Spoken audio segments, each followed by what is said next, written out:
Tema árido, tema muy difícil, espinoso, difícil de abordar, el dinero. Y discuten hoy el presupuesto, días de saber de dónde llegará el dinero que se necesita para que todo este país sea mejor. En esencia, eso es lo que los anima, que tengamos mejor educación, que tengamos mejores carreteras, que haya más seguridad, que se viva mejor y que el país crezca y que el país ahorre. Cosa importante el ahorro, poder hacer una reserva que fortalezca, ese es trabajo acumulado. Los de las grandes potencias son ricas por su trabajo, por su sudor. Es de notarse que países tan adelantados como el Japón o la Alemania hacen huelgas trabajando. No se van a la holganza, no se van a la haraganería ni al ocio. Trabajan y sorprenden al mundo. Y son, por ejemplo, la gran Alemania es hoy la locomotora de Europa y país poderosísimo en el mundo, por el trabajo y por su ahorro. Y aquí se ve a dónde va a ir el dinero, de dónde vendrá, pues del bolsillo de uno. Ya lo decía mi querido amigo Rafael Cardona, con quien comparto este programa, que la parte más delicada y más sensible del hombre es la cartera. Justamente la cartera es lo que más nos duele. Y pagar impuestos, pues no nos gusta. Nos hace cavilar, casi nos resistimos y en ocasiones los rechazamos de plano. Y para conciliar esa actitud de los 120 y tantos millones de mexicanos y de los que somos población cautiva y aportamos esos impuestos, para eso están los diputados ejerciendo la facultad exclusiva del Congreso de ver de dónde vendrán los dineros y hacia dónde se destinarán esos recursos, con qué prodigalidad, con qué estrechez.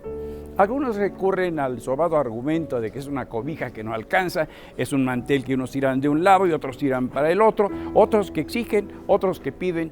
Es un momento crucial la vida económica del país y para la vida nacional en general, es la discusión que ocurre aquí en estos días en San Lázaro, de acuerdo con la ley, calendarios muy bien marcados, en el que todos los que tienen que ver con el dinero del secretario de Hacienda, los banqueros, los potentados, los más ricos, se tienen que enfrentar aquí en San Lázaro para sacar adelante el presupuesto de egresos, la ley de egresos y hoy una reforma hacendaria. Esta que el Ejecutivo califica como una reforma eminentemente social, una reforma para beneficio de las grandes clases.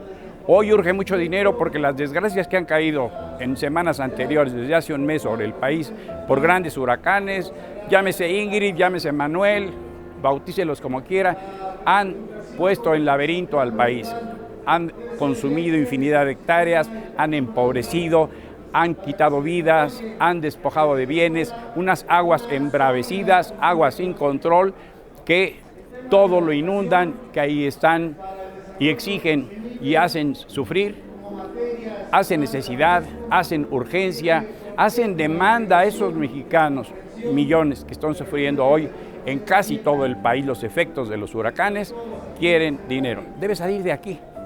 Aquí se discute el presupuesto para todos los mexicanos. Es de esperar, es de confiar.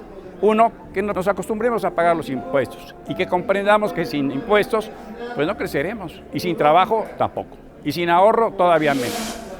Sigamos con interés aquí en San Lázaro lo que ocurra en derredor de ese presupuesto y ojalá, y ahora sí, la cobija nos alcance a todos y el mantel cubra más meses. Hasta la próxima. Reyes Razo, servidor.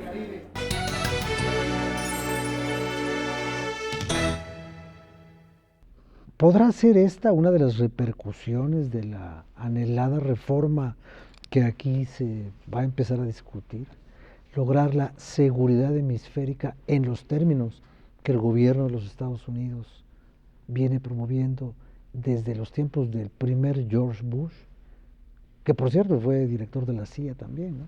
Y ese cliente tan necesario que lo tiene pues a unos cuantos kilómetros, podría ya no ser su cliente. Por ello es precisamente que nosotros como México tenemos que ver de qué manera esta riqueza que tenemos la podemos aprovechar mayormente con vistas hacia el futuro y precisamente en cuanto ve a esa seguridad nacional. Y por ello estamos contemplando el fortalecimiento de las instituciones hoy que son organismos públicos del Estado, como es las comisiones que ya te había comentado, que queremos que se fortalezca. Y queremos que se fortalezca porque consideramos que el Estado debe ser el rector de esa riqueza y el que diga de qué manera, por conducto de estos órganos autónomos, de qué manera debe aprovecharse de manera sustancial esa riqueza que tenemos en el subsuelo y también en las energías renovables, porque también estamos hablando nada más de petróleo, estamos hablando de gas y de energía, etcétera. Es fortalecimiento de ellos, incluyendo también el fortalecimiento de Pemex y de la Comisión Federal de Electricidad. Muchas gracias. Diputado Cantú, me pareció que la cosa está continental, internacional, le llamaba la atención. Sí. ¿Qué opina usted? ¿Qué punto de vista tiene? Es muy importante el asunto de la soberanía energética, la seguridad energética. Una economía no puede funcionar si no tiene abasto necesario en materia de energía. Entonces necesitamos tener esa seguridad energética. Ponerla en manos de extranjeros, pues es no tener seguridad energética.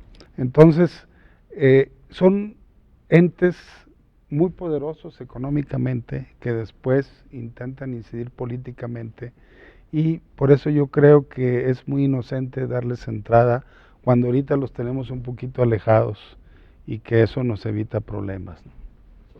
Muy bien, muchas gracias. Diputado Javier Treviño.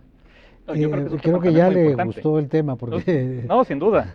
No, sin duda. A mí me tocó, yo trabajé en la Embajada de México en Washington durante las negociaciones del Tratado de Libre Comercio y efectivamente 3 temas que no entraron en la negociación del Tratado de Libre Comercio tenían que ver, 1, con migración, no entró, la movilidad laboral, 2, energía, también por esas razones, y 3, desde el punto de vista canadiense, el tema del cabotaje o el transporte marítimo de mercancías. No entraron en ese momento, tal vez no hubiera habido Tratado de Libre Comercio si hubiéramos intentado que entraran esos temas.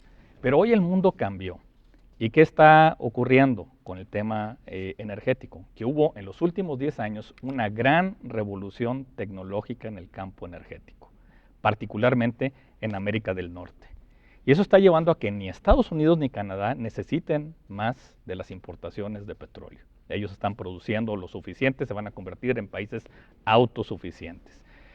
La geopolítica cambió, la oferta de energía del mundo migró del Medio Oriente hacia América del Norte y la demanda está migrando de América del Norte hacia el Pacífico. Y al tener energía con precios más baratos en América del Norte, ¿qué es lo que está ocurriendo? Está ocurriendo un proceso de reindustrialización de América del Norte. Y ahí es donde tenemos que estar nosotros presentes en ese proceso. Por eso les decía que esta es una reforma para el crecimiento económico, donde tenemos que abaratar la energía para las empresas mexicanas y para los consumidores mexicanos, sin duda, para ser parte de esta gran revolución en América del Norte. Don Miguel Alonso, se ha dicho mucho en estas negociaciones previas o discusiones previas a la negociación, que en 5 años le vamos a tener que vender el petróleo a ver a quién, porque los americanos o los estadounidenses ya no lo van a necesitar.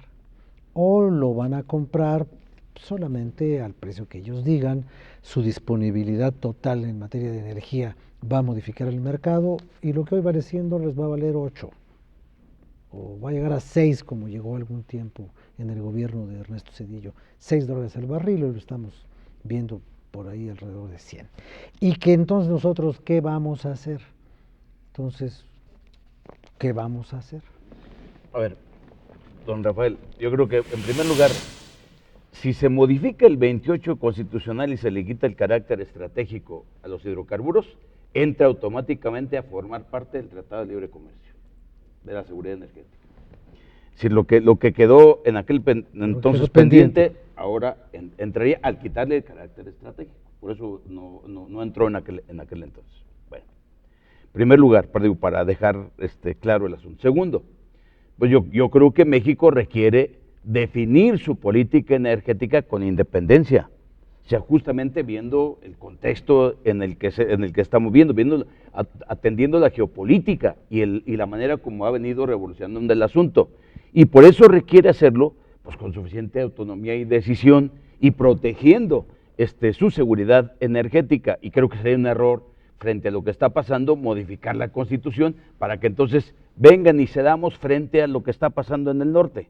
No, yo creo que México tiene, viendo lo que está pasando en el norte, tener que desplegar su propia política soberana, independiente, para poder proteger. Y en ese sentido, tiene que ver si hay que comprar y que hay que transformar más el petróleo en el país, pues compremos. ¿Qué país queremos para mañana? Y en función de eso tomemos las decisiones que tengamos que tomar. Muchas gracias. ¿Y usted cómo ve este asunto de lo del tratado y la seguridad continental, la soberanía energética, diputado Fujiwara? Pues para mí es muy importante. Yo creo que, como dicen, realmente aquí el tema es fortalecer el sector energético, fortalecer también la renta que se está recibiendo por parte del Estado mexicano en base a las energías. Pero hay un tema que también me gustaría, si se puede platicar un poquito y hablar un poco de él, que es un tema que creo que nadie ha estado cuestionando, que dentro de las 3 iniciativas que se han presentado viene contemplado dentro de todas, que es lo del tema del gas shale, también llamado lo del gas de lutita o el tema del fracking. Creo que es un tema que a nosotros nos preocupa mucho dentro del grupo parlamentario de Nueva Alianza. Creemos que estamos abriendo la puerta también a situaciones que van a vulnerar mucho la seguridad física y material de nuestra población. Muchas gracias. Señor diputado Mejía, este asunto de la solución regional en la cual México podría estar jugando una carta sometido a presión, ¿es algo que tiene visos de realidad o es pura política ficción? Yo preguntaría, ¿qué interés nacional puede tener Chevron, Exxon, Mobil, Standard Oil, todas las grandes, Halliburton? Ellos van por el negocio, no son damas de la caridad, no van a arriesgar su capital. O sea, si vienen acá y están cabildeando para que se abra la Constitución es porque han detectado un gran negocio en el territorio nacional. Y precisamente volviendo un poco a la historia que comentaba el diputado Cantú, no hay que olvidar que en el 38, cuando la expropiación petrolera, fue porque estas empresas, o los abuelos de estas empresas, no quisieron un laudo de la Suprema Corte de Justicia. Es decir, ya aquí ellos no tienen fronteras, ellos van por el negocio y van por el poder económico y político, y es un asunto de soberanía y es un asunto geopolítico. Si como país no tenemos una soberanía energética y un control sobre nuestros recursos, somos un país debilitado. Por eso a mí me preocupa mucho esta ligereza, y yo ahí sí discrepo de mi tocayo Ricardo, que no es ingenuidad. Más bien tienen claridad de los negocios que están haciendo. Los contratos de utilidad, ¿qué porcentaje? No está regulado.